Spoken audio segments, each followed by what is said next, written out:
महाकुंभ वाली मोनालिसा के गांव पहुंचे डायरेक्टर, दिया बॉलीवुड फिल्म का ऑफर, डेब्यू के लिए हुई तैयार।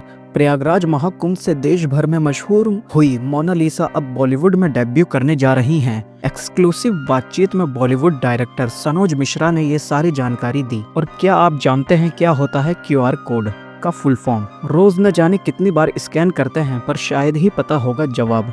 आज के समय में कहीं भी आपको छोटे से छोटा या बड़े से बड़ा पेमेंट करना होता है तो आप स्कैनर का इस्तेमाल करते हैं। स्कैनर के जरिए हम जो कोड स्कैन करते हैं, आखिर वो QR कोड क्या है? क्या आप इसका फुल फॉर्म बता सकते हैं? नहीं जानते होंगे तो चलिए जानते हैं इसी जानकारी को। तो सबसे पहले इस वीडियो पर नए हो तो वीडियो को लाइक करके इस चैनल को सब्सक्राइब जरूर कर देना। नई दिल्ली वायरल गर्ल मोनालिसा की किस्मत बदल चुकी है। उनका सपना जल्द ही पूरा होने वाला है।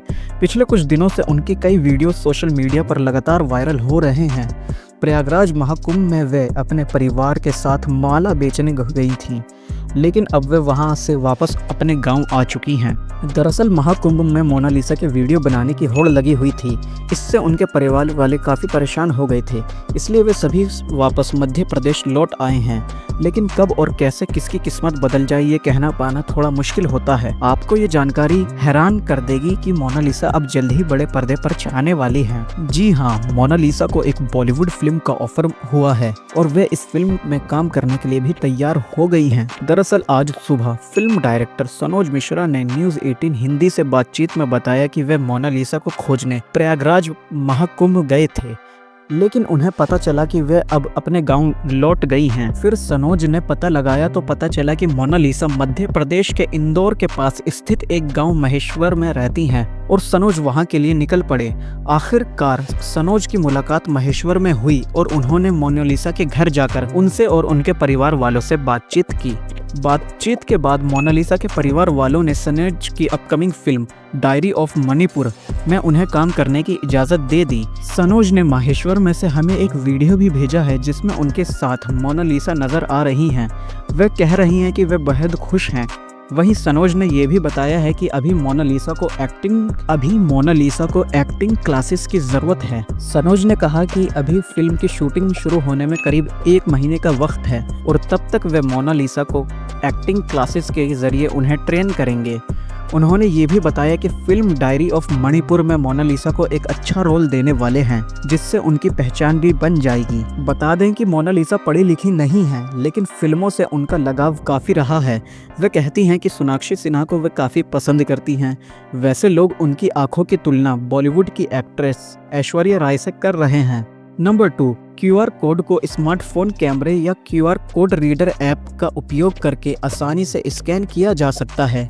ये उपयोग करने वालों के बिना टाइप किए या अपने से डेटा भरे ही तुरंत जानकारी प्राप्त करते हैं, भुगतान करने या अन्य कार्रवाई करने में मदद करता है। QR कोड का व्यापक रूप से इस्तेमाल हो रहा है। ये कुछ बेचने, भुगतान करने, टिकट बनाने या जानकारी देने के लिए भी उपयोग किया जा रहा है। ये हॉरिजॉन्टल और वर्टिकल दोनों दिशाओं में डेटा संग्रह कर सकता है और यही क्षमता QR कोड को और भी ज्यादा उपयोगी और तेज बनाती है। डिजिटल युग में ये एक जरूरी और बेहतरीन टूल साबित हुआ है। QR कोड का पूरा मतलब क्विक रिस्पॉन्स कोड है। ये दोनों तरफ से एक्सेस किया जाने वाला कोड है जो सफेद बैकग्राउंड पर काले स्क्वायर ग्रिड में टेक्स्ट या वेबसाइट लिंक जैसे डेटा को कलेक्ट करता है। जापान की डेंसो वेव कंपनी ने 1994 में इस QR कोड को विकसित किया था। ये QR कोड डेटा को तेजी से इनकोड और डिकोड करने, सूचनाओं को जल्दी से आदान प्रदान करने के लिए डिज़ाइन किए गए थे। QR कोड कई प्रकार के होते हैं और ये सभी बिल्कुल अलग अलग होते हैं। प्रत्येक कोड का एक अलग डिज़ाइन और उपयोग होता है।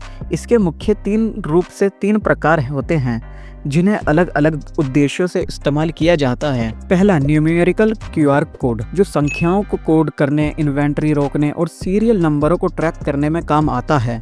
दूसरा, अल्फा न्यूमेरिक QR कोड, जो अक्षरों और संख्याओं को कलेक्ट करके रखता है। ये वेब लिंक, फ़ोन नंबर और टेक्स्ट मैसेज जैसे डेटाओं के लिए उपयोगी होता है। जैसे ही QR कोड को कैमरे के सामने रखा जाता है, स्कैनर QR कोड पर डिज़ाइन को पढ़ना शुरू कर देता है।